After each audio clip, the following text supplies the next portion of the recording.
Hi, I'm Reverend Wendy Craig-Purcell here at the Unity Center in San Diego. Thank you so much for watching today.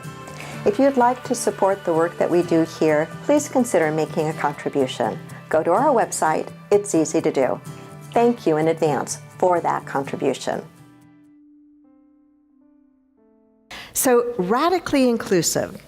The last few weeks, we've been taking a look at who and what we are as a spiritual community, that we are called together to be about our individual work, individually transforming our lives and providing tools and opportunities and teaching to do that, and then collectively and individually called to be about the larger work, the work of working together to heal our world with love. And we've looked at some of the ways we actually attempt to do that. That is the what. Transforming lives, healing our world is the what, but how do we do that? And we've talked about two key ideas. I want to talk about the third one today. And those ideas being that we are spiritually progressive. That has to do with what our teaching is and what our philosophy is, what underpins all of our concepts and core beliefs and values.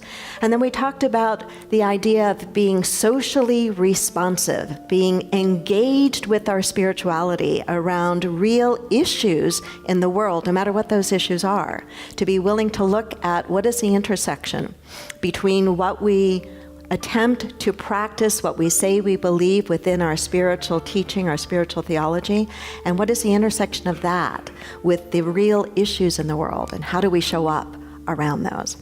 And today I want to talk to you about the third, and that is that we are radically inclusive. Say that with me.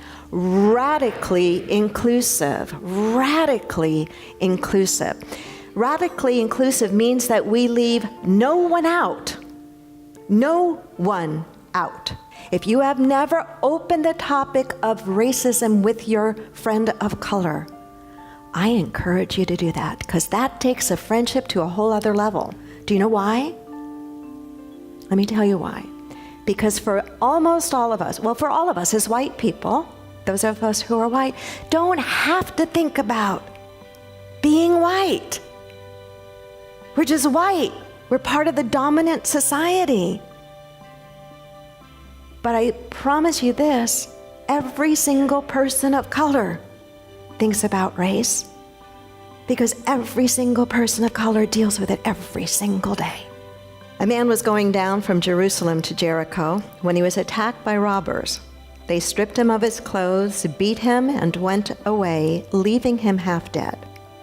A priest happened to be going down the same road. And when he saw the man, he passed by on the other side too. So too a Levite, when he came to the place and saw him, passed by on the other side. But a Samaritan, as he traveled, came where the man was, and when he saw him, he took pity on him.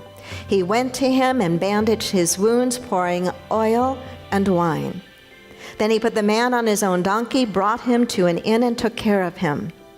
The next day he took out 2 denarii, a small amount of money, and gave them to the innkeeper. Look after him, he said, and when I return, I will reimburse you for any extra expense you may have. Which of these 3 do you think was a neighbor to the man who fell into the hands of the robbers? The expert in the law replied, the one who had mercy on him. Jesus told him, go and do likewise. What is significant about this story is it's significant because the Jews had no dealings with the Samaritans. So to say that it was a Jew that went and took care of him is to say he moved his fence, he drew his circle wider. He left no one out, and not only did he not leave anyone out, he cared for the very one that others turned their back on. Many people enjoy Reverend Wendy's talks and meditations and aren't able to attend the Unity Center in person. If you're part of our extended family from around the world and would like to help support the Unity Center, please go to our website or download our free app, which offers even more ways to connect with the Unity Center. Namaste.